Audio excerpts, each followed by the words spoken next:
ଆଜି ସକାଳୁ ମୁଁ ବାଡ଼ି ଆଡ଼େ ଯାଇକି ଦେଖେ ତ ମୋ ସ୍ୱାମୀ ବାଡ଼ି ଭିତରେ ଯାଇକି ହାଜର। ସିଏ କ'ଣ କରୁଛନ୍ତି ଦେଖେ ତ ସିଏ ଗଛରେ ସବୁ ପାଣି ଦେଉଛନ୍ତି। ତାପରେ ମୋର ବି ସୁବିଧା ହେଇଗଲା। ମୁଁ କହିଲି ଆରେ ଦୁଇଟା ଫୁଲ ତୋଳିଦେଲ।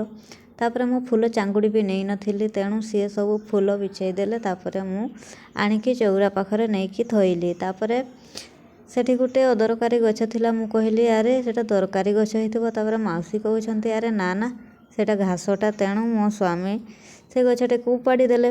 ତାପରେ ମୁଁ କହିଲି ଆମ ଘରେ ମିଟୁଟା ଅଛି ନା, ସିଏ ବହୁତ ଦିନ ହେଲା ପିଜୁଳି ଖାଇନି। ସେତେବେଳେ ମୁଁ ସ୍ୱାମୀକୁ କହିଲି ଚାଲ ନା ସେ ପିଜୁଳି ଗୋଟେ ବିଛେଇ ଦେବ। ତାପରେ ସିଏ ବି ମୋ କଥାରେ ରାଜି ହେଇଗଲେ ଆଉ ଚାଲିଲେ ପିଜୁଳି ବିଛେଇବା ପାଇଁ। ପିଜୁଳି ଗଛରେ ଏତେ ପିଜୁଳି ବି ନଥିଲା, ଦୁଇଟା ମାତ୍ର ଫଳିଥିଲା। ମୁଁ କହିଲି ସେଇ ଭିତରୁ ଦୁଇଟି ବିଛେଇ ଦିଅ। ତାପରେ ସିଏ ପିଜୁଳି ବିଛେଇବାକୁ ଲାଗିଲେ। ସେଥିରେ ତାଙ୍କର ହାତ ପାଉନଥିଲା। ସେଥିରେ ଗୋଟେ କାଠ ପଡ଼ିଥିଲା, ସେ କାଠଟିରେ ସେ ପିଜୁଳି ଦୁଇଟିକୁ ବିଛେଇ ଦେଲେ। ତାପରେ ମୁଁ କହିଲି ସେ ଦୁଇଟିରେ ହେଇଯିବ। ତାପରେ ସିଏ ଭାତ ବି ଖାଏ, ଆଉ ତାକୁ ଦାନା ବି ଆଣି ଦିଆହେଇଛି, ସେସବୁ ବି ସିଏ ଖାଏ। ତାପରେ ପିଜୁଳି ଆଣିଦେଲେ, ମୁଁ ଘରକୁ ନେଇକି ଆସିଲି। ତାପରେ ମାଉସୀ କହୁଛନ୍ତି ଆରେ ମୋ ହାତ ଖଣ୍ଡିଆ ହେଇଯାଇଛି, ଏଥିରେ ଦେଲୁ ଟିକେ ନେଲ୍ ପଲିସ୍ ଲଗେଇକି। ତାପରେ ମୁଁ ନେଲ୍ ପଲିସ୍ ଲଗେଇଦେଲି ତାଙ୍କ ଖଣ୍ଡିଆ ହାତରେ।